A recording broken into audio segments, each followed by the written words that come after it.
reproductive rights are under assault in the United States. And what's worse, the rationale put forth by the Supreme Court to justify rolling back nearly 50 years of precedent, that there's no implicit right to privacy in the Constitution, lays the groundwork for a full court press on a host of other settled cases. Deep Listens is taking action, and we need your help. Of course, we want you to learn about the elected officials in your area and vote in every single election, but we'd like you to consider contributing to the national network of abortion funds as well.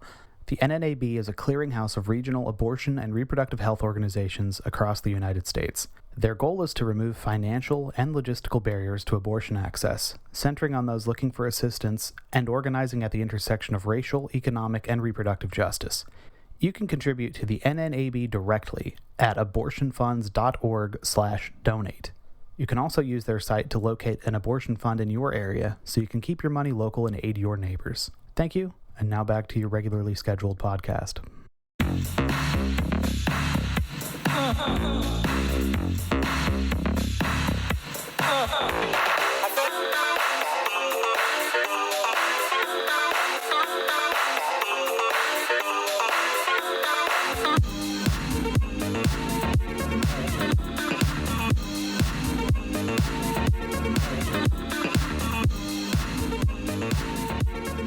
You and me, we come from different worlds.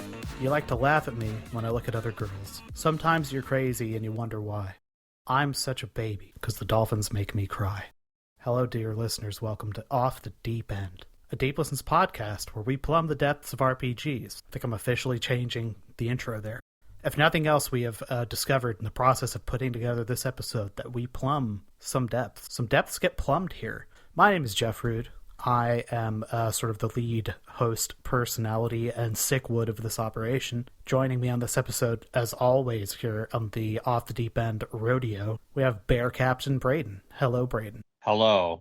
I'm young, I'm dumb, and I'm covered in cat hair. You could have rhymed that a different way, and it would have been way worse. I know, that's the joke. It's called wit. Speaking of wit, precious little of that, it's the calamity god, Chris. Zombie by Redacted. Well, to add a little bit of calamity, I have maybe the darkest story I've ever told. You can save that. You can just save okay. that. Because if it's the darkest one you've had, it has no place here. So he's just gonna... I am a teacher, a full-time education teacher. I actually also teach the newcomer program. So I actually teach refugees and people who've lived in the country for less than a year. And all of a sudden, these students that I love, and they're very, very nice people. They're very, very nice students. They're some of the nicest and kindest students I've ever noticed. But one of these kids, who's in the 8th grade, starts referring to all of the males and females in my class as Oni-chan. And I had to ask him, I was like, you don't know what this word means. Why do you keep saying Oni-chan? And he said, well, mister, that's what all of the girls call their boyfriends in my anime. So I thought it was like, I love you. Anyway, we cover role-playing games in depth on this podcast. We cover role-playing, and sometimes we cover role-playing. Am I right? Well, anyway. This young man was not... This is an actual... I can't emphasize enough. This is not a bit. I'm not making this up. Look, the mouths of babes, am I right? And the mouths of babes, am I right? Both of you are going to have to go to bed with, like I am, with this in your idea, your thought. Anime is actually ruining a generation. Like, we need to ban it's fine. Anime. No, they like way better anime than we did when we were fucking 12. I'm going to fucking put my foot down here and say, you know what? Yeah, that Rock Lee Gaara fight's real good. But then consider that Studio Pierrot put out one of those a week for literally like 10 fucking years. And the quality in general is quite low. Kids these days with their fucking Demon Slayers and their Jujutsu Kaisens, they don't understand the pain of watching weekly serialized anime that is just chock full of shitty filler and low quality animation. They have it easy. My wife worked at a school. It is a school for students who have broadly disciplinary concerns and can't cut it in like a normal school. So it's basically like continuation education. yes. So let's go with that. I couldn't give you the actual like name for this program. I'm also not going to name the school because we're de-identifying this information. But she was in the middle school classroom. It was all young men who were in there. Every year, because it is middle school, they get to go through a sex ed. She said the years she was there, it was always very fun because it was a group of, about a dozen young men learning about female anatomy for the first time, like realistically. And there was always this moment where the teacher of this class, who was a guy, he'd get up and be like, okay, female anatomy, 3 holes. And all these boys would look over at Ashley and they'd be like, 3. And she's like, 3 holes. So I have this burned in my head forever. That was the name of our bowling league for a while as a result. So anyway, so come bowling with Jeff out here at the Puget Sound. We have several wonderful lanes, and some of them start serving hooch at 9 a.m. And I think that is great. Hell And yeah. to think that I once got yelled at for humor that I made on this podcast. Look, is it humor? Is it, sometimes real life is funny. It's a life choice. Thank you very much. It's okay if Gino listens to this. It's assuming a lot. He'll be too busy. Let me see. Final Fantasy IX is butt. Okay, now okay, that's Gino, what you got he'll to the focus on. You got to the part of the podcast where I say this game doesn't have a sad wizard boy, therefore he would hate it. Oh, we're not pissing off a cliff to show our bond. Look, you can make a sad wizard boy. Yeah, so if you didn't notice, those were the names of monster types from Etrian Odyssey 4, Legends of the Titan, along with other Etrian Odyssey games. We're going to be talking about Etrian Odyssey really soon. However, we figured if we were ever going to rip the Band-Aid off of this Game of the Year show concept for Off the Deep End, it may as well be now before we get stuck in much too deep. So that's what we're going to do this week. We are running through the games of our year for Off the Deep End, covering 2022 and thereabouts. It's a little more than a year's worth of stuff. Got 20 games in here, and we're excited to present these awards. This wasn't recorded after the fact. If you'd like to be a part of discussions about Etrian Odyssey 4 or other Etrian Odyssey games, or the human anatomy, you can join us on our Discord. It is patreon.com/deeplistens. Will give you a nice vector to get to that Discord called Pay Us. Pay us American dollars, or really any dollars you want. I have heard that we'll even take Irish dollars. That's right. Patreon does not care. We just want the money. So if you do that, any dollar amount gets you access to a Discord. You can also send us questions about any games, really, or really anything, including anatomy, to inquiries at deep.lol. I know a lot about anatomy. I have a whole body and shit. If you'd like to see the fruits of the labors of Off the Deep End, you can go to bit.ly/OTDErank. That is bit.ly/OTDrank. And you will see a list of games there. Now, we've been working on that list since Anno Domini 2021. Gentlemen, it is now well into 2023. Oh, wait, in Jeff, fact, there's more. Oh? Did you know that if we reach a certain number of Patreons, us 3 chuckle fucks will be forced to play Ultima 9? What's Ultima 9? Isn't that fun? It's from an Ultima series. It's the 9th Ultima game. It's the game that killed Origin and Ultima and Richard Garriott giving a shit about video games. But Braden, wait, there's more. What happens when we even exceed the goal for Ultima 9? Well, let me tell you, ZP, you like the Lunar games? You know, the Sega CD, the TurboGrafx CD. Don't they have wonderful anime cutscenes and charming characters that explore this world to avoid a calamitous event? Do you like Victor fun, Ireland? charming JRPGs? Well, what if we played the bad one, Lunar Dragon Song? Yes, the the game where you DS. can't even control your characters. You're at the whims of AI. What if I told you that if we were to make even more patrons, we'd play Mass Effect Andromeda? It's a bad video game. I don't like it. And always remember, people, if keep us posted about the current situation with Anthem. Just Yes. write your letters in. Keep us posted. If anything related to Anthem happens, we will If you drop work everything. at Electronic Arts or BioWare, let us know if Anthem's going to be shut down, so we'll play it. Like day 500 of Anthem Watch. So, I lived in Hawaii for many years when I was a teenager. So I guess some of the years I was a teenager. Snakes aren't very common in Hawaii. In fact, they don't exist. They would kill all the tropical birds. At one point, a snake, got loose on Maui, a neighboring island. And it was a nightly news sting for like a week. It was like, Snake Watch, day 4.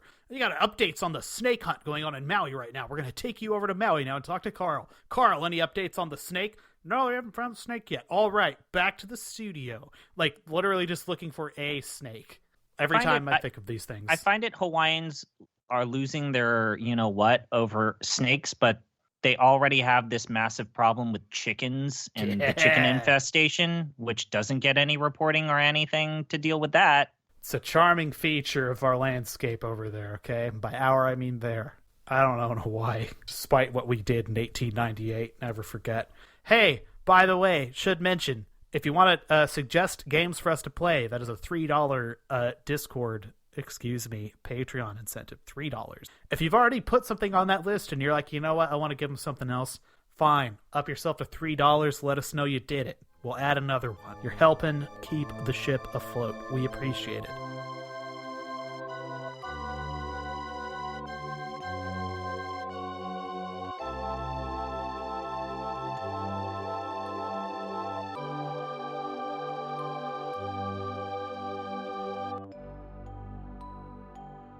Hey, Jeff, we're halfway through our quest of lasting longer than the Confederacy. Oh, I'm well aware. And we're recording this on the anniversary of the Confederacy.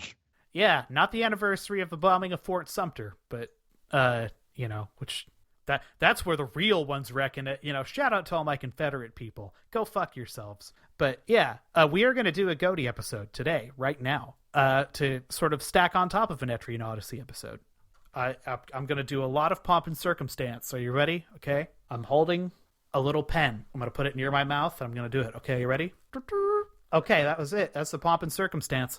We're going to talk about some categories in a Goaty list. And I think we're going to start on the helpful spreadsheet we've made, right to left. And I'm not even going to name these categories beforehand. We're just going to roll. How do we feel about that? Good. I'm glad we all agree. Executive decision making. He points at I'm doing the Jeff Jarrett thing, where you point at the forehead. Is that a wrestle? Yeah. Every time you do something JARRETT, Jarrett. Every time you do something villainous in the ring that tricks your opponent, you have to point at your temple and show the audience, like, yeah, you see, I'm a thinker. Makes you look like a real fucking carny kabuki theater dog shit. Yeah, you have to act for like the back row, basically. Like all your moves have to be big, dumb. My favorite part about Jeff Jarrett is the supposed golden era of TNA. Jeff Jarrett was burying young talent for the sake of his ego. So what really was the golden age of TNA? I like Jeff Jarrett's MMA bit. I like when he was a janitor. Best or most notable port is the first category that I want to talk about first. Why is this a category? I think we've covered, actually going to count them right now, for 13, 20, so 20 games we have on this list. That is everything we've covered from Quest of Glory 1, Quest 4 Glory 1, so you want to be a hero, all the way up to Digital Devil, Monogatari, Megami Tensei. So 20 games, and we're going to pick them all off. A bunch of those have different releases, have weird, there's the original article, and then there's like some other version that is at least, if not better, at least notable. Perhaps because it's notably worse. The nominees for best or most notable port of a game covered by OTDE, a very fun, weird, odd to explain category, are Quest for Glory EGA and VGA versions, Eternal Sonata on the PlayStation 3, NBA 2K16, a Spike Lee joint, on the PlayStation 3 and Xbox 360, Zelda 2's official hack on the Nintendo Switch, the Legend of Dragoon release on the PlayStation Classics line from a couple months ago, Gauntlet 4, no notes, the Tower of Druaga on Game Boy, the Tower of Druaga on the PC Engine, and Kyu-Yaku Megami Tensei, the Super Famicom up conversion of Megami Tensei 1 and 2, plus the fan translation file. The author of which is gone. So, quickly explain these. Quest for Glory has a VGA version that we played. The EGA version has a little more text parser to it. I think that's neat. Eternal Sonata on the PlayStation 3, some bonus dungeons, some bonus characters, all the difficulties rebalanced. NBA 2K16 on the PlayStation 3 and 360 totally skips out on the Spike Lee part. It's just not there. So imagine that game, but missing all of the Spike Lee-ness. Useless to us. The Zelda 2 Switch hack. It is Zelda 2, but all the grinding is gone because they just went in and did all of it for you, and then just started you at the beginning. I think that's cool. Legend of Dragoon. The PlayStation Classics release was technically busted. I've got a whole list of complaints here, which if you dig around online, you can find those. Basically, a lot of the sound was screwed up, and the visuals were screwed up, and then it crashed a bunch. It was like damn near unplayable for some people. Shockingly bad for a game that I also didn't love. Gauntlet 4, what's there to say? It's M2's first game. It's just some incredible music. Beautiful. Tower of Duraga on the Game Boy. Half step to turning it into an RPG, ARPG thing. Tower of Duraga on the PC Engine. Has permanent stats and like level hints and sort of redone levels and music. Really cool. Kyoyaku Megami Tensei.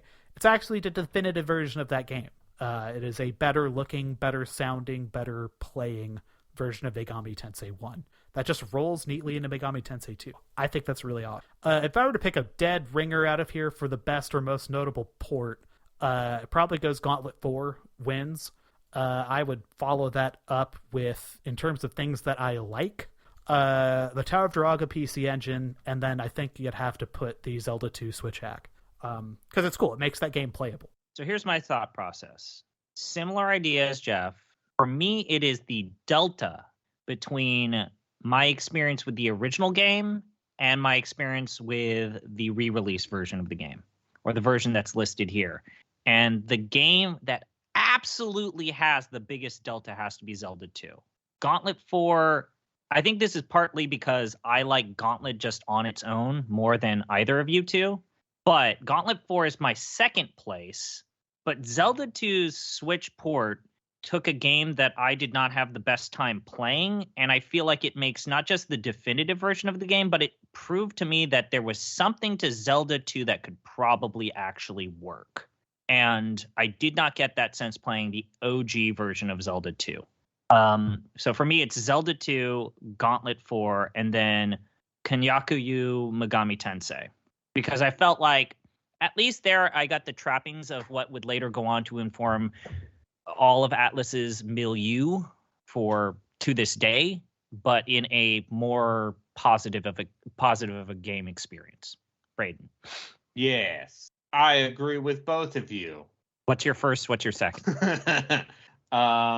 So I think the Zelda 2 Switch thing makes it a much better game, and it reveals that actually no, Zelda 2 has ideas, and once you don't have to fucking grind for stats, it becomes a much more palatable experience to a modern human being in the year of our Lord 2022.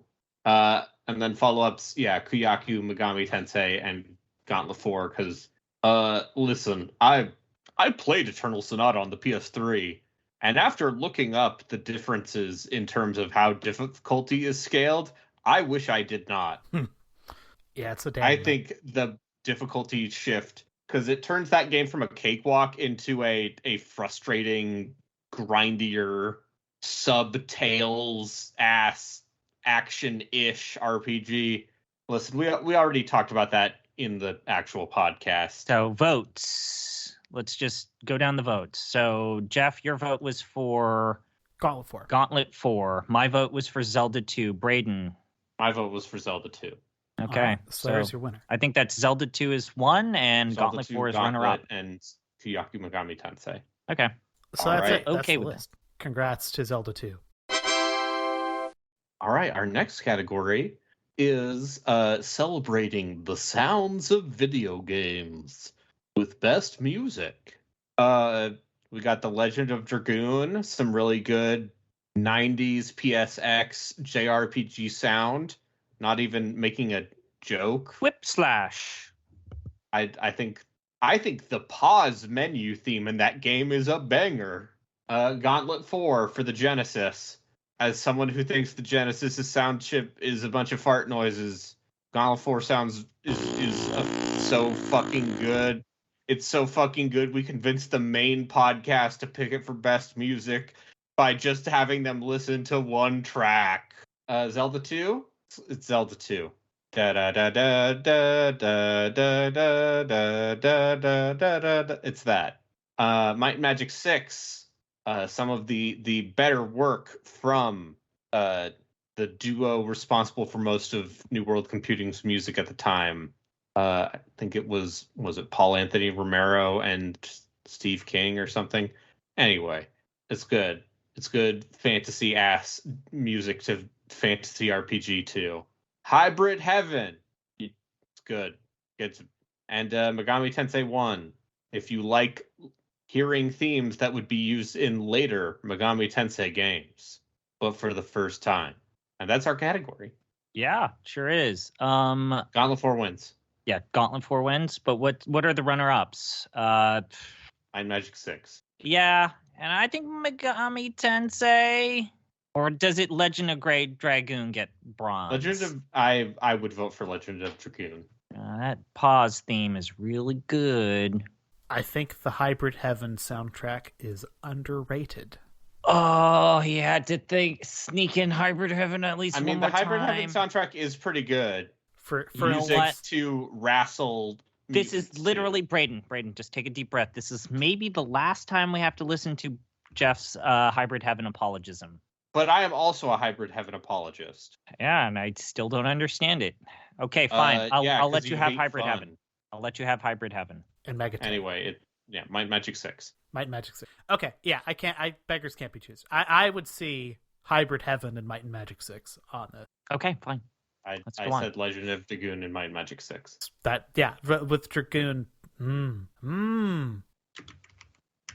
we just say everyone's a runner-up? No. Yeah, sure.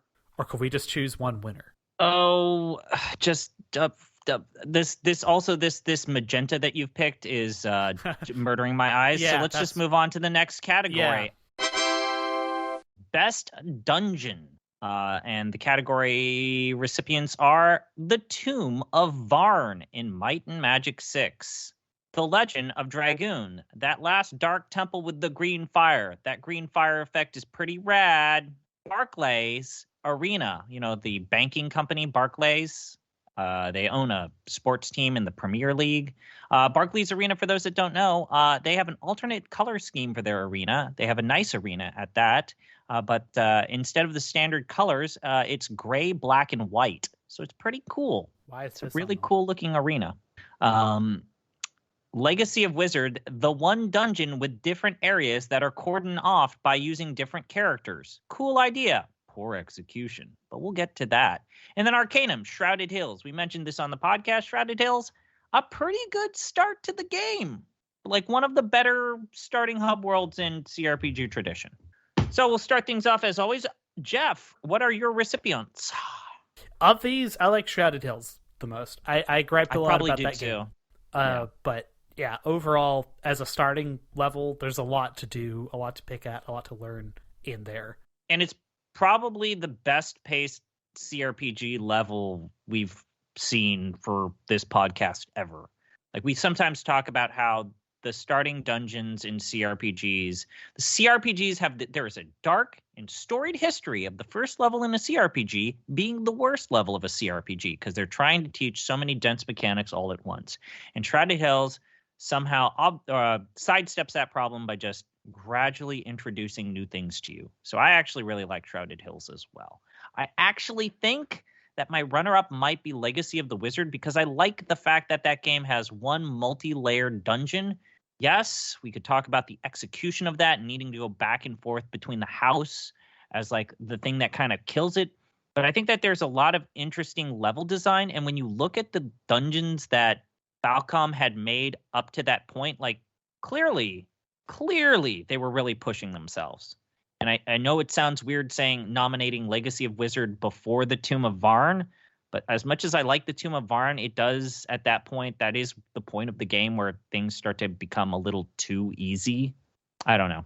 It's kind of the last part of that game where there's any sort of challenge because you have enemies that are immune to magic, which is where the vast majority of your damage comes from.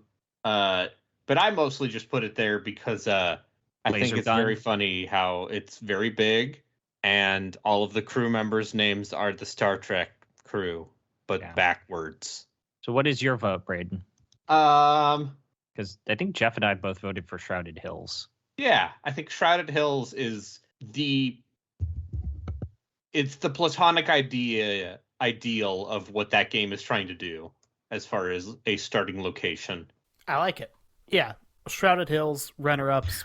What are the runners-up? I think Tomb of Varn and Legacy of the Wizard. Okay.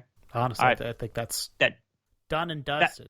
That might be the only positive thing we say about Legacy of the Wizard is neat idea. Yeah. I am kind of glad that the nominator of Legacy of the Wizard wasn't like really gutted when we were like, man. Okay. An OTDE-ish category here.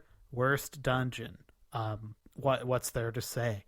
On this list, we have Castle Darkmoor from Might and Magic 6. The Death Mountain from Zelda 2.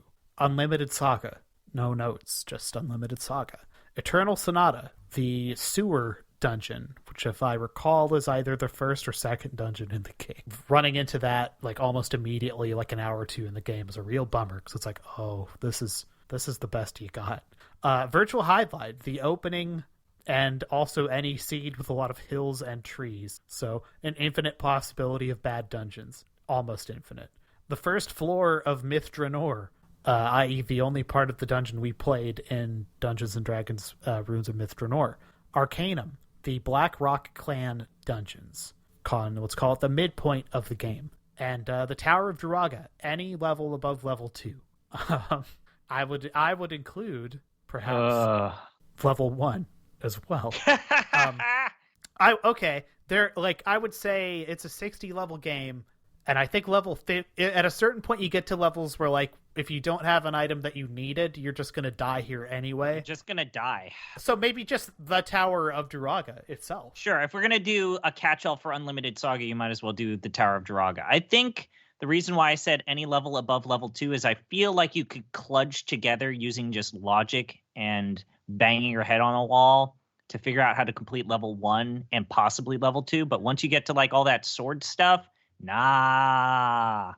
It's 1000% Death Mountain for me. Here's my only argument against Death Mountain is Death Mountain sucks. It is very bad. It belongs on the short list here. But once you finish Death Mountain, you're kind of rolling downhill. Okay, so are you going to... It's either Death Mountain or Unlimited Saga. I think there's a case for Black Rock Clan Dungeon. I think there's a case for the Eternal Sonata Water Dungeon.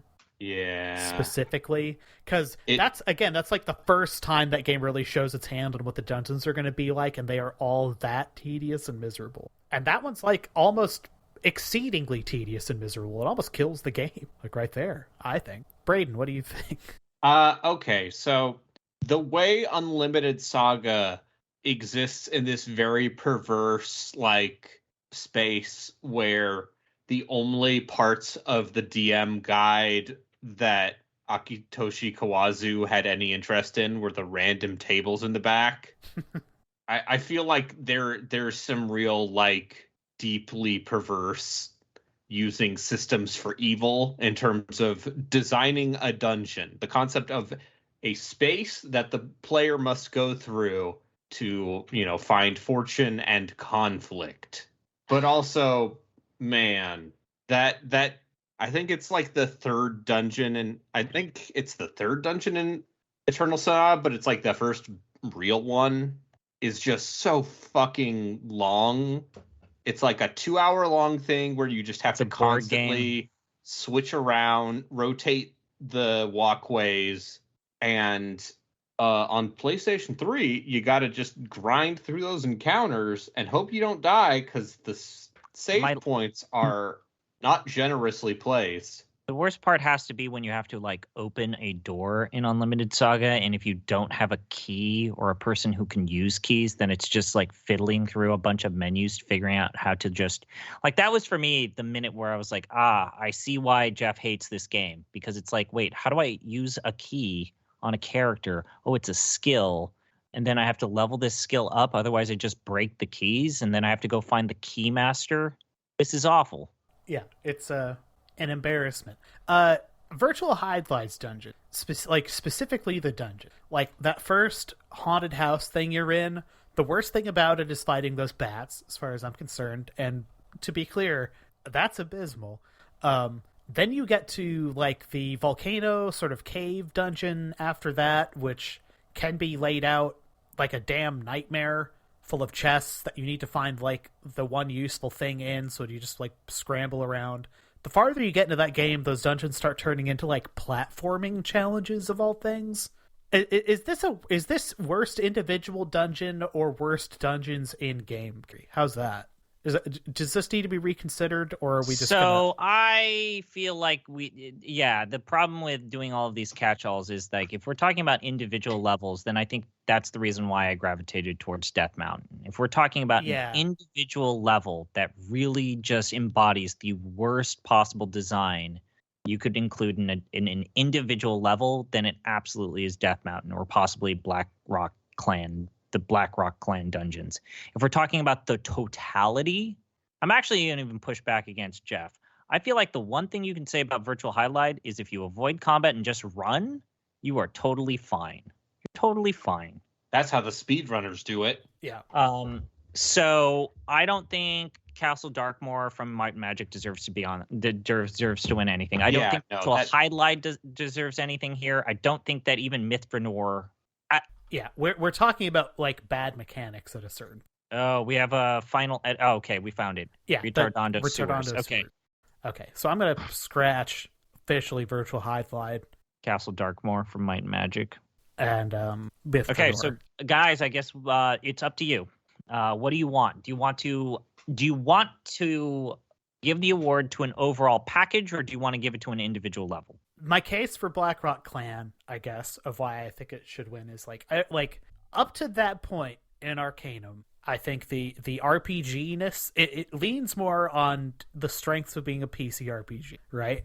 Like, and it's not like it stops doing that when you leave, but I think that is the point where it compels you to engage just a little too much with the pretty terrible combat in that game for a little too long. And it's the point where I am never going to continue to forget about it. Does that make it worse than the Retardondo Sewers? I don't know.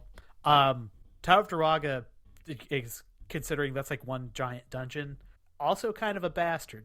I don't know. I just think the satisfaction of finishing Death Mountain, considering it's like, if you were to sit and really think about it, what you're talking about is like 5 to 10 minutes of a bad time that is put in a bad part of a game that is like a near vertical cliff wall out of nowhere of difficulty. But when it's done, it's done. You never have to go back. I think that the final actual dungeon in Zelda 2 is the actual worst level in that game. The Great Palace. Yeah.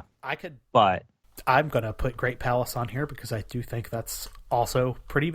Like, those dungeons are pretty fucking miserable. They really are.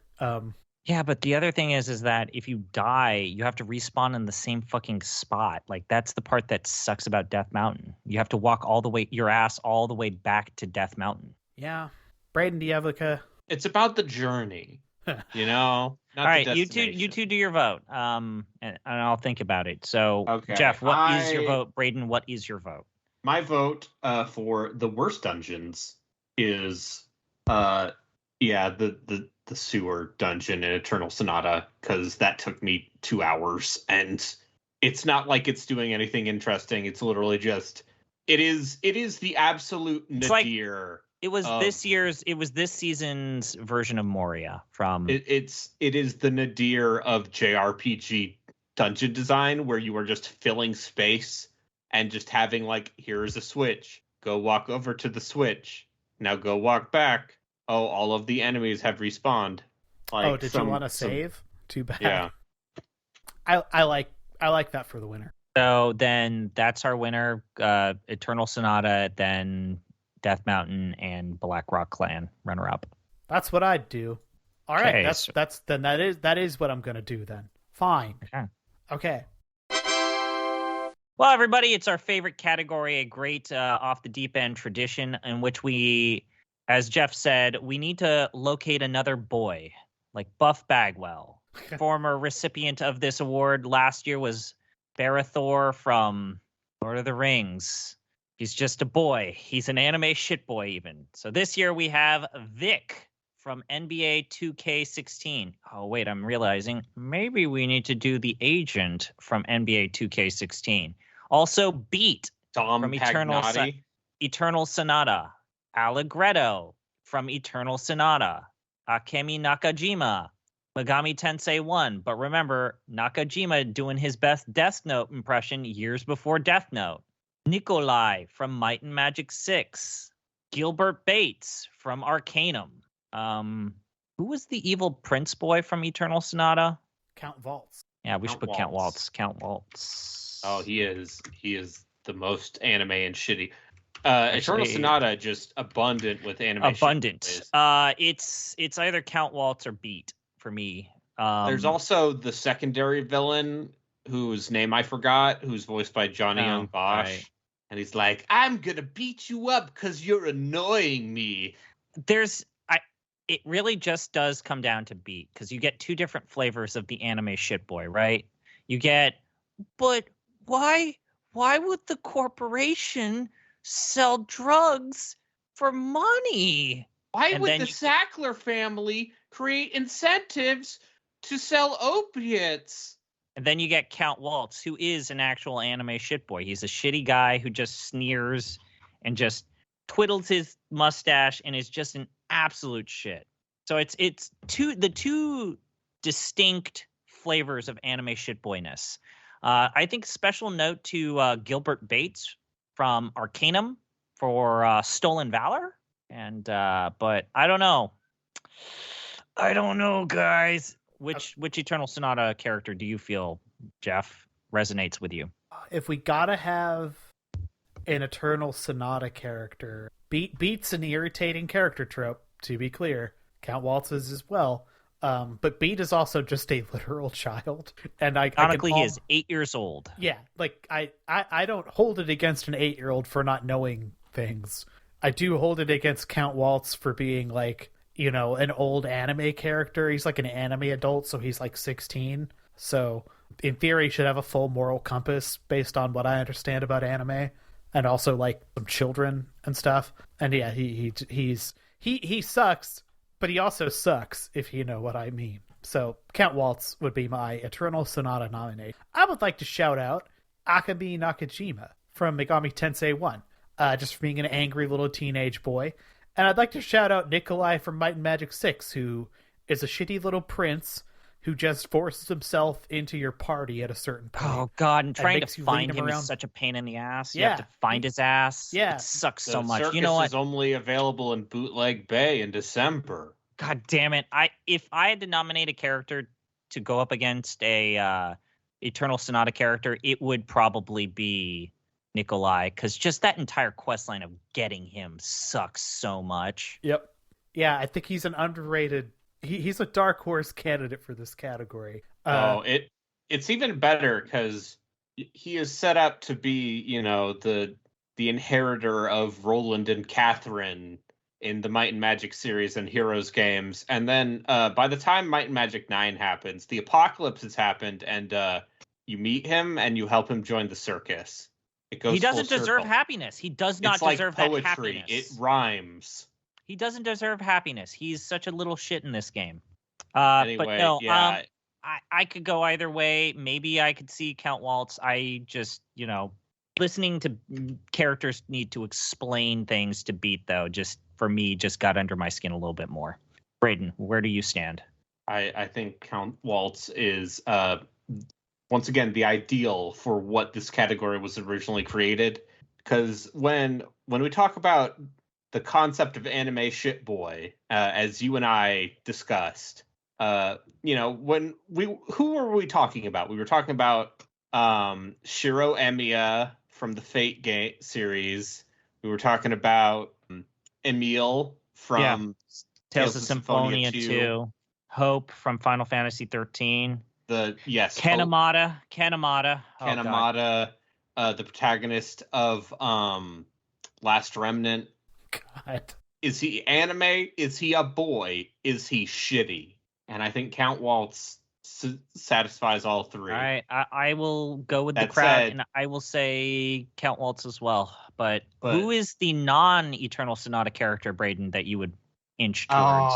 I mean, do you want the Italian stereotype, or do you want the friend who helped you do murder and then tries to blackmail you? And then turns into a ghost. And then turns into a And then the ghost in a game was white about hoodie. him. You know what? That is more anime, though. That is more anime. Yes, Dying it's and the game true. was actually about you. That is the quintessential anime.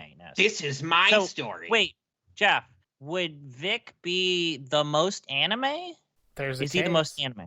I'll Is he tell more you, anime than Count Waltz, though? I've shown that the fruits of our labors are off the deep end list to some other video gamesmen I know at a website I bring up now and then, and they looked at our list and went, and then they wait, what's this NBA thing? Like, why is this on here? And I had to basically go, it's kind of like Tokimeki Memorial when you get down to it. And they went, oh, okay. So make of that what you will. Vic has to be a runner-up. He has to. Yes. Maybe he wins this, but he's at least a highlighted. I think when you factor in the rest of Megami Tensei media, including literal anime, Nakajima-san also has to be on this. He is a piece of shit. He's literally killing people using computers, and then he thinks he's in the right. Death Note rules to summon demons from computers, and then is hoisted upon his own petard when he summons Loki, and it's like, wait, whoops. Like I said, and then he has to do dungeon crawling. Yep. So is that the list? Is it Count Waltz, Vic, and Akemi Nakajima? Yeah. I feel good about that. I feel good. Generally speaking, Megami Tensei protagonists only cause horrible things. Yeah, they're ciphers for you, the player, to commit horrible war crimes, or side with the demons, or side with the angels, or be the neutral route goober. But thanks to the knowledge we have from both the Sterling OVA and the light novels, we know that the main character of Megami Tensei fucking sucks. Okay, Braden, it's your time. All right. Are you ready for best system / mechanic? Yes. Being able to fly in Might and Magic 6. If it worked in Morrowind, it works here. Quest 64. Magic coming from random seed points in the world or enemies. You level up by playing a point-and-click adventure game from Quest for Glory 1. I wonder who put that there. Lamarckism in Zelda 2. Mega 10. It's like Wizardry 4. Everyone's normal point of reference for these sorts of games meets Pokemon. Arcanum. You can make a different character with a lot of different builds, and it will probably be viable. Ogre Battle 64. There are a bunch of secrets and special units that you can find. I wonder who put that in there. Gauntlet 4. That it has a single player mode. Being able to power bomb a lizard man in Hybrid Heaven. Wonder who put that there. I did not put. I put that there. Yeah, I'll have you. Because I what other video game will let you power bomb a lizard man? Soul Calibur, maybe. Yeah, Soul Calibur has a quest mode. But We can play Soul Calibur. We played more dog shit than we played good games. I'm starting to realize that. Oh, whose fault would that be? Remember last year when we made a podcast end of the year show, and we were like, "Wow, we played a lot of good video games. Now we played a lot of dog shit." Yeah, no, we thanks to our listeners for the year of fan picks. I like flying. But I also like the single player mode to Gauntlet. I think it's also like point-click adventure games. I think it's impressive the range of characters you can make in Arcanum. You know what? Yeah. The freedom that you have. There's a reason why that freedom with no strings attached kind of died out, but there was something homey about it. But I think the thing that I got most addicted to was either Gauntlet 4 or Ogre Battle 64, and I think Gauntlet 4's single player mode just plays so perfectly. What about you, Jeff or Braden? I mean, in terms of like game whose mechanics I enjoyed engaging on here, easily Mega 10. In terms of yeah, not even close. Like Quest 64 is a joke. Might and Magic 6 actually okay. I enjoyed Might and Magic 6 an awful lot. That's why it's like our favorite game we've played so far. Yeah, everything else on here, like Gauntlet 4's quest thing is cool. It is still just Gauntlet. Being able to powerbomb a lizard and do leg sweeps on weird Shogoth creatures in Hybrid Heaven, cool on paper, becomes tedious over time. The one that sticks, I think, is the Mega 10. Getting them monsters, even in its very basic form in that first game, I think like holds up very well. So I don't know. So for me, if I were picking 3 of these, it would be Might and Magic 6, Mega 10, Hybrid Heaven. When you do more power bombs, your power bombs get more powerful. Yeah, that's the market. What do you think of that? Mm-hmm.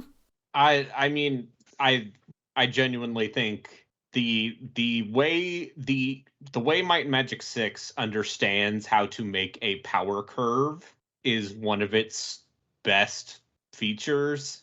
And obviously you can break that thing wide open if you know where to go and what to do. But when you get to Free Haven and you get access to the good magic, and one of them is fly, and then suddenly you can fly through all of these levels and not have to walk, it is a big deal, and it breaks that game wide open in a way that I think is amazing. I also like being able to powerbomb a lizard man, and Mega 10 is important. That the entire gameplay system established in Mega 10 is important. Yeah, because no one thinks about Wizardry 4 except us. Daily. The only other people thinking about Wizardry 4 are currently scheduling a prostate exam. And you don't want to make direct eye contact with those people.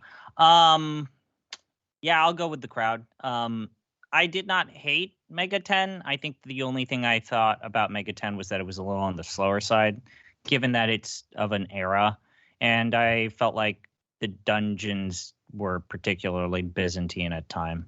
I thought that that's part of the reason why I thought Gauntlet 4 was a better paced experience, and why I think, again, man, flying. Put flying in RPGs again. Bring it back, Bethesda. Don't be a fucking coward. But yeah, Arcanum's good. Made that Pyromancer, throwing nothing but Molotov cocktails. So is that the 3 then? Mega 10, Might Magic 6, and Arcanum? Yes. Sure, it looks like it. And what do we crown? Arcanum. Arcanum. Okay. That is what I say. I'm okay. I'm okay with it. I'm okay with that. I think Arcanum, for as frustrated as we were with that game, I think if you come into it being willing to approach the game on its level, you can make a lot of different. And to be perfectly honest, follow a guide. Follow a guide. And also with just Arcanum. follow a fucking guide. If you follow a guide, I think you can have a good time. All right, everybody, the next category is the inverse of what we just talked about. It's time for worst gameplay system or mechanic. Our nominees include Nox, clicking to hold to move. It gave Jeff RSI. RPG mechanics in the Zelda template, Zelda 2. Leveling up your character through practicing minigames and or microtransactions, but wait, the storefront is closed. NBA 2K16. Y'all like Sokoban? Legacy of the Wizard. Nothing is explained at any point. Unlimited Saga. You need a guide to understand half of this shit or know where anything is. Ogre Battle 64. And Legacy of the Wizard with the rare double nominee. Needing to switch between characters at an area far removed from the dungeon and constantly needing to leave the dungeon to get a different character. And Tower of Duraga. Hidden objects that have no logical quest lines or hint system. A late breaking entry. The terrible gun thing in Hybrid Heaven. Yeah. Oh, right. That thing. You have a stupid little stun gun that you also need to use to interact with many objects. And also it has both ranged uses and like close range uses that are ill-defined. I don't think it wins or even makes the short list, but I'd like to shout it out because I say a lot of positive things about that game. And yeah, that gun thing is bad. It's bad. It's a bad time. Bad time.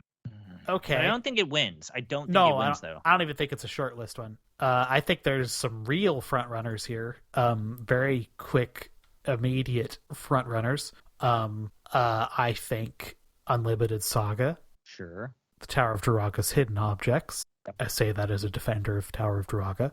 And Zelda 2's RPG mechanics.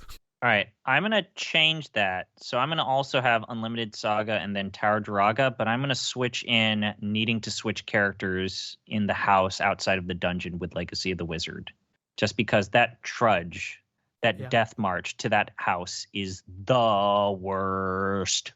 Yeah, there's a version where I think the three that get picked here are Unlimited Saga, Ogre Battle 64, and Tower of Duraga for the same complaint for all three of them, which is they're ill-explained. They are games about obtuseness, and your willingness to engage with that opacity will determine what you get out of those experiences. That said, that Death March sucks. Braden, what are your nominees? I think Unlimited Saga is just, it is the game with no juice. It is the game with no feedback. It does not explain itself. It does not ask you to understand. It is a cold, unfeeling monstrosity. I mean, the thing with Legacy of the Wizard is we're literally just complaining about the concept of backtracking, and I don't know how egregious is that compared to other games from 1987. I think it's especially egregious with this game, just because there were 5 easy characters. There was an easy solution. Yeah, when I think about how quickly you make that game go from like tolerable to pretty good, it bums me out a lot. But I don't think it's as bad as some of the other things on this list. For instance, Zelda 2 is bad until you play it long enough to make it good. Yes. Which I guess you could kind of say about a lot of RPGs if you want to be very pedantic, but no, I mean, it's actually pretty rough. Daggerfall is fun from minute 1. Yeah, like at no point in Daggerfall am I like, if they just started my character at level 99, this would actually be a good game. Whereas Nintendo literally subscribes to that when you consider they've released a version of that game officially on the Switch that is just, hey, we did all of the RPG stuff for you, it's done. Now play Castlevania. Like, yeah, look, which games lose to Unlimited Saga is basically what I think we've come to, right? 100%. So I can go with Tower Duraga as a second or a nominee, because I think that all of the hidden object stuff just, again, like Jeff's piece of advice was, hey, there's a reason why there was a homebrew guide community for Tower of Duraga. Like, yeah, Jeff, I get you. That sounds like a bad time, though. I think it's the mother and father of a lot of, like, we allow for this game to poorly explain itself because the Tower of Duraga did it, and that game's a classic. It leads to the parts of Dark Souls that, if you're not, like, a convert, are very off-putting, I think. Of just like, I don't know what I need to be doing in this game. And it's like, you're either like, that's fun, and that's the point, or you're like, fuck that. You can trace that right back to Duraga. So Tower Duraga, then Zelda? Actually, no, Jeff, I'm surprised you didn't mention Nox. Like, that kills the game. Like, It's physically painful. It's a physically painful game to play. So is Diablo. But Diablo, you can click around. That's the thing. If the game was just click to move as opposed to like hold down left mouse button to move around, instantly better. And you could I found a way to, I think I mapped it to like shift or like I did some horrible kludgy but that still workaround. Hurts. Yeah, ultimately did not really do anything for me as soon as I discovered that is how that was going to be. But is it worse than other things on here? All right, so I think Tower Duraga is a second or third, and then maybe it's whatever you want. Zelda 2, fine. We'll just point out that Nox is physically painful to play. Braden, do you have any particular opinion here? I have no opinion. I'll put I can let's do Nox. Because it ain't winning anything else. Yeah, congratulations, Nox. Congratulations is getting to Nox, the most hey, it's fine video game we have played for this podcast. We have Diablo at home of this show. It's better than Bahamut Lagoon, according to us. So that's good. Next category.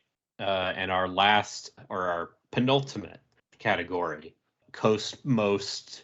The sequel to last year's Coast Most is Coast Most presents Most moment in the games we played. So this is kind of like the Giant Bomb's best moment or sequence. Yes. Anyway, remember when Chopin sacrifices himself in the real world so that the anime shit children can continue to live? In his dream, basically the entire ending of Eternal Sonata is wild. Hybrid Heaven's intro cutscene, showing you exactly how much voice acting you can put on a compressed ass N64 cart. The Claves death scene in Eternal Sonata. Oh God. Which is a masterwork of a character who has barely done anything, slowly dying and talking about their life. All of the dialogue in the Super Spy. Anytime you go into a closet and a guy just goes terrorist factory and arms dealership. And yeah, it's just some guy at SNK going, yeah, I know English. The fact that Ruins of Mitsunor could ruin your computer in its unpatched state. Might and Magic 6, the part where it gets all sci-fi and shit, and you find out the Oracle's a computer, and you get Laser Gun. And then Arcanum, the entire quest line that starts with you talking to a phrenologist who's like, hey, I need you to get this skull. And it ends with literal, it comes from the top conspiracies about race and where do half ogres come from. No, this is not us endorsing phrenology. We do not endorse phrenology. Absolutely not. Good list. Like these a lot. Kind of wish there was more to put on here. Like, I wish there was something I could point to in virtual highlights. It's like the moment of wowzers. I'm trying to think if there are any moments from Legend of Dragoon that I think are great, but mostly it's just the name Lavit Slambert. Or any of the sexism. I am quick. 2K16, you have Vic's soliloquy. Oh, how did we not put anything from 2K16? Yeah, like, how about the car scene in 2K16? Car scene. There's so many scenes in 2K16. Yeah, I mean... The scene with the team manager. Yes, team owner. 2K16 God. team manager scene. I would silently nominate every time there was interstitial loading screen dialogue in 2K16 where a current Xbox loads too fast for it, so your character will start talking about, like, first time going into Staples Center. It's a real tough, and then it just cuts off. Like, it's just... Okay. Yes. All that aside, if we're talking about the most, like the scene with the most, I feel pretty good about this. I know I say with every category, I say this is the definitive one, and then it loses. So the Claves death scene. Yep. She dies like 3 fucking times. There's a part during her soliloquy, her like death speech, her eulogy, which she closes her eyes. They stay closed for like 3 to 5 seconds, and then they open up again. And she continues with her speech for like a solid, 7 minutes. And this is for a character that you met like 10 minutes ago, talking about how much she loves you, how much she cherishes your friendship. You met her like, minutes ago in the prior level. Like, that to me is the most. Now her like the laser beam from Cosmos's belly button pussy, like that still is top of the shelf shit, man.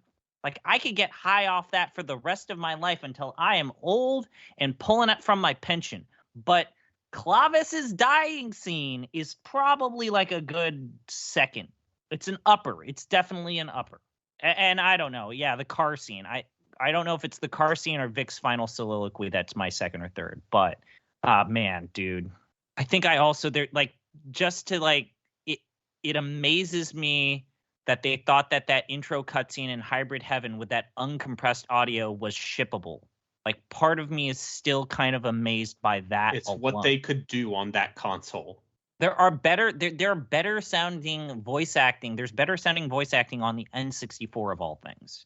Conker's Bad Fur Day. Yes. The first time Mario says has a lot of talking, and it is legible. But it's like, and it's like, I can't even understand what they're saying. It's like, this is amazing. This is art. And which would be one thing if it was like one line, but it's like a 10-minute cutscene. It's a cutscene. And it's like their way of like, And remember, it was like them trying to do their best, like Metal Gear Solid Kojima shit. Like it's the best. But I think it's Clovis's death scene.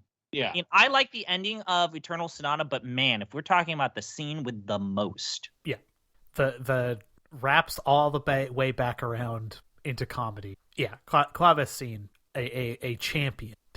We are dealing with the rest of the podium as far as I'm concerned here. If a 2K16 thing makes it, for me, it's got to be the soliloquy, just because, lest the listener forgets. So he's your friend. He helped you get away with murder or manslaughter. Let's call it. Let's also say allegedly, or I guess he fucking took the knock on that, so there's no allegedly. And then dies wrecking your car, and then the end of that career intro mode is him in a basketball court in a white hoodie talking about his relationship with you, and then stands up, starts walking across the court, and then in one frame disappears. There's just a note left. Because he's a ghost. He doesn't fade away. He doesn't blow away like a mist. He just flickers out of existence. It's an amazing morality play after school special moment. It is the most Spike Lee wrote the first draft of a thing and then hit send, and then we had him in studio for a little while to shoot all of the like. What was he working on around that time? Well, was it Chirac? This feels like Chirac times. 2015 Spike Lee. We've got Chirac came out in 2015. So, okay. Yeah. So let's say the peak of his creative career. You know, he's riffing on Liz Estrada, as I recall. Right? That's an Aristophanes and Spike Lee dual credit. So, it's soliloquy for me. As a runner up. The other runner up, I don't care. I think the reveal in Might and Magic 6 is cool. Manager scene in NBA 2K16 is also deranged as shit. Yeah. Yeah. But yes. The car scene is also terrible. Yeah. Just the two camera, like in a world where you're not even really using cameras, that shot as flatly as it is actually kind of impressive. Soliloquy though. Soliloquy. We've got Eternal Sonata's Clovis death scene, a champion. I like the soliloquy. For the third, I think Might and Magic 6 is cool. I also like the disastrous intro to Hybrid Heaven. But I could take anything. I like the notion of the moment where you want to uninstall Mythranor and it's you rolling the dice, but the dice are your C drive. I literally still have that game installed. Just in case. Well, I know it won't actually blow up my computer, but what if it did? I've even taken steps to mitigate. Like my computer will be safe because it'll just become. My computer is like an escalator. It's just going to turn into stairs if that happens. You have my condolences. I say Mythranor blowing up your computer then, right? The idea that shift. Yeah. Look, that game's not getting its laurels anywhere else. It's nope. Yeah, it's the thing. Ruins of Mythranor can blow up your computer. That's the moment. It's the thing I knew about that game when I recommended it. It's still the most notable thing, other than the part where it's like, yeah, they fucked up 3rd edition real bad. Okay, the final category is the Off the Deep End Hall of Fame. So here's what I propose. We don't need to do a Game of the Year. We don't need to choose a best game because we already have a list. If you want to see our favorite games, you can go to OTDE Rank and see what our favorite game from a given year was. As it turns out, last year, it was Might and Magic 6. Followed by the second place game from last year, the last batch is Quest for Glory 1, which, it's a team sport. So that's how that crumbles. So, like, in terms of us going, like, this is the best and this is the second best too, we already did that. So I think it would be more interesting for us going forward to each grab a game. And I think we do 3 because we do several games, so we can sort of highlight a couple of these that just go into the Hall of Fame. That this is now a noted game, a notable game release that of our you, the listener at home, should consider looking at. Yes. So it's not necessarily good. Doesn't have to be good. It just has to be notable. Much like how Eternal Sonata won the main podcast's Game of the Year. Yeah, this is a Hall of Fame in the sense that the WWE Hall of Fame is a Hall of Fame. So I get it. So we're like the games that exemplify what is this podcast? What do we play? What do we go out of our way to slop around with? What is in the spirit of Off the Deep End? Okay, I can answer that. Well, I'll go first because I want to cede the floor. Okay. On this list, ladies and gentlemen, guys, gals, and non-binary pals of the Off the Deep End world, I really think that you should have a look at Hybrid Heaven. Yes. It is a mess. It is the median game and the running joke of our ranking for a reason. It is. If you pretend that Quest didn't make any games for the Nintendo 64 ever, which is a thing that you can do, you can forget pretty quickly because they only made one. It is somehow the best RPG on a system that defined your childhood. Yes, you, Johnny America, Johnny UK, Johnny other territories that the N64 was big in. Someone from Japan liked Paper Mario. Yeah, like, also you have to pretend Paper Mario didn't exist, and that's easy because it's not very good. So Paper Mario is bad. It's a bad game. Both of you. 1,000 Year Door. There's a better Japanese. No, the N64 game is better than 1,000 Year Door. Oof. Hybrid Heaven is a RPG with wrestling mechanics, and it is also a wrestling game with RPG mechanics. And it is also a stealth action platformer that has fucking expansion pack support if you like games that run at 7 frames per second. It's do you like weird real-time with pause wrestle combat with an ATB meter? And Final Fantasy II fucking Lamarcus. Level up your right arm. Yeah, if you've ever been concerned about having like a very strong right shin, Hybrid Heaven is a game for you. I can't recommend it enough to a specific kind of sicko. It's also, if you want to go buy a cartridge copy of a classic RPG for a Nintendo console that costs $10, Hybrid Heaven is it's that and like Brandish. All right. God damn, Brandish reference on this podcast, eh? Fuck. Are we sick in the head? Yeah. Okay. So you've inspired me, Jeff. So if you're let's use a special color for this. Let's use it's gold. Orangutan. So Hybrid Heaven, huh? Yeah. All right, you've inspired me, Jeff. So if I'm thinking about a game that I think like, yeah, this is off the deep end material, then I gotta go with Eternal Sonata. Like, my goodness, man. My goodness. That game and its story, as much as we moaned about the doldrums of what it was like to play that game, like, go out of your way to just watch the YouTube posting with all of the cutscenes stitched together. It's like 3 or 4 hours, possibly. You've got to see this. When we talk about how there are certain video games that can never be made or will never be made ever again, like it exists in kind of like this weird milieu that you had to be there to understand why it exists, like Eternal Sonata, every step of it makes no sense. It had the approval of the Chopin household, or the estate of Chopin. It had people researching actual historical facts about his life, all under the backdrop of he's dying in his own dreams, and then he has to die to save the anime. Like, all parts of it, just amazing, astounding. Like an experience that people need to see this game to really understand the types of experiences that we seek out on this podcast. I need you to like play Eternal Sonata. And then if you have anything that reminds you of that, then come back to us. But for me, I have to put Eternal Sonata. Okay. Braden. For me, I'm gonna say an ideal, like the perfected ideal of what a kusoge should be is Virtual Hydlide.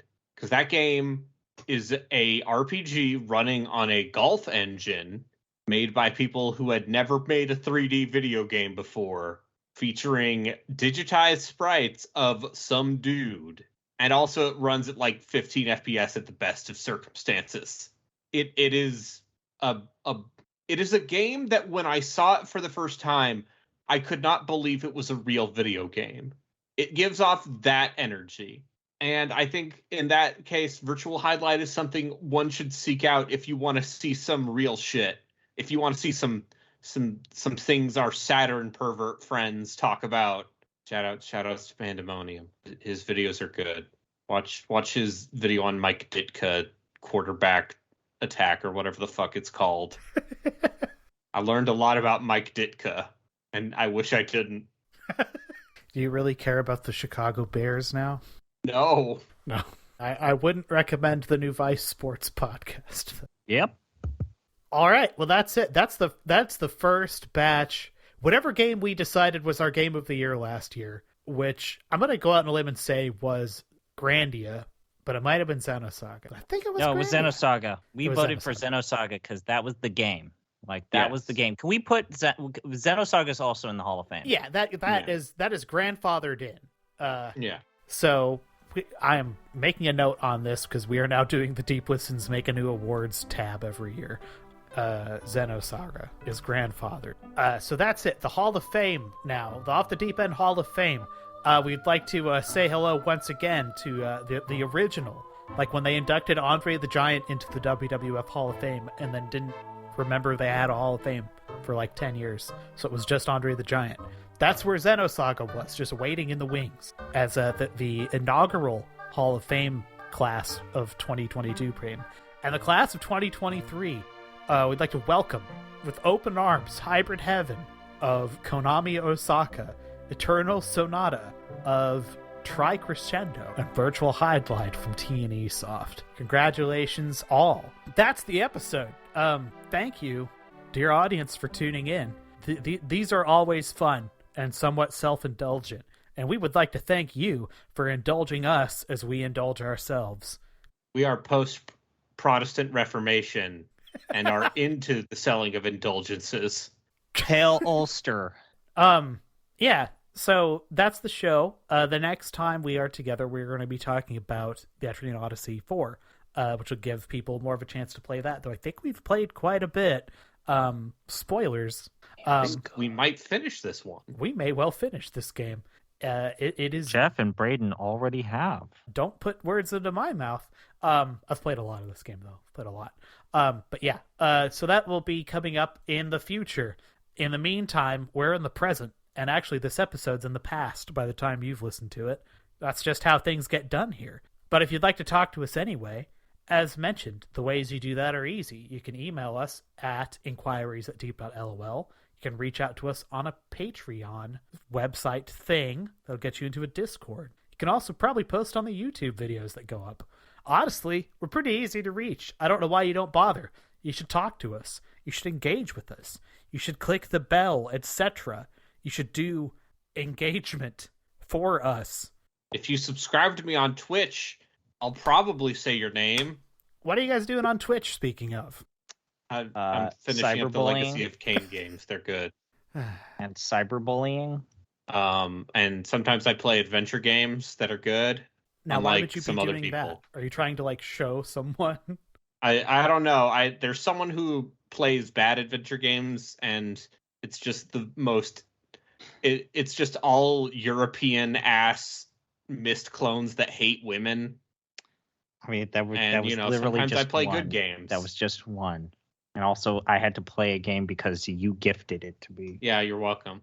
I'll note that I did wind up buying The Longest Journey when it was on sale during the big Steam sale. Now I have no excuse. I simply must play at least the greatest one. game from Norway? Yeah, it's that or Owlboy, apparently. I'm gonna take Longest Journey in that fight. I don't think Owlboy is very good. That's the sense I got. I got the It's got sense. very good sprite work. Yeah, that's about it. So yeah, tune in next time. There will be Etrian Odyssey talk. Tune into everyone's Twitch channels. Tune into everything that is done in the Deep Listens family. Support me internet financially. media. Yeah, support all of us financially. You could literally just come to my house and give me money whenever, whenever you I'm want not to do too that. good for it. Yeah, I'll do a Raid Shadow Legends stream. I'm not proud. I have no pride at all. Send me the loot boxes and I'll open them on stream. And then force people to go into therapy for gambling addictions. I will do a sponsored stream for that big bouncy titty shooter gotcha. I'll do your gotcha whenever you want, wherever you want. Shoutouts to Super Sex 420, speaking of gotchas. This track that you hear in the background probably is halfway from Super Sex 420. Thanks for listening to this show. We'll see you next time with Etrian Odyssey 4. And remember, all of the award shows you've ever heard were made up about 30 minutes beforehand by 3 chuckleheads. Bye. Bye.